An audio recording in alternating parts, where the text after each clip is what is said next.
সুস্থ না হয়েও কেন সুস্থ হওয়ার ভান রাহুলের? ভারতীয় ব্যাটারের উপর ক্ষুব্ধ ভারতীয় ক্রিকেট বোর্ড। সুস্থ না হয়েও কেন সুস্থ হওয়ার ভান করলেন লোকেশ রাহুল? কেন সমর্থকদের ভুল বার্তা দিলেন তিনি? ভারতীয় ক্রিকেটারের কাজে খুশি নয় ভারতীয় ক্রিকেট বোর্ড। রাহুলকে কড়া বার্তা দিয়েছে তারা। তৃতীয় টেস্টের আগে বিসিসিআই জানিয়েছিল রাহুল ও রবীন্দ্র জাদেজার খেলা নির্ভর করছে তাদের সুস্থতার ওপর। বোর্ডের চিকিৎসকদের রিপোর্টের পরেই সিদ্ধান্ত নেওয়া হতো তাদের নিয়ে। কিন্তু রাহুলকে ছাড়পত্র দেয়নি মেডিকেল দল, ফলে রাজকোটে দলের সঙ্গে তিনি যোগ দেননি। বিসিসিআইয়ের এক আধিকারিক সংবাদ সংস্থা পিটিআইকে বলেন, রাহুল এখনও রাজকোটে দলের সঙ্গে যোগাযোগ করেনি, জাদেজা সেটা করেছে।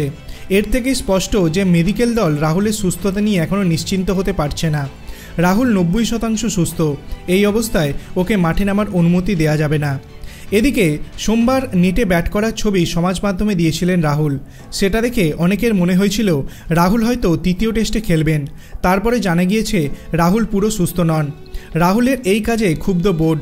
ওই আধিকারিক বলেন, কেন নিজের ব্যাট করার ভিডিও পোস্ট করলো রাহুল? এতে তো সমর্থকদের কাছে একটি ভুল বার্তা গেল। ক্রিকেটারদের এভাবে নিজে থেকে কোনো বার্তা দেওয়া উচিত নয়। কেউ খেলতে পারবে কি না সেটা দেখার দায়িত্ব মেডিকেল দলের।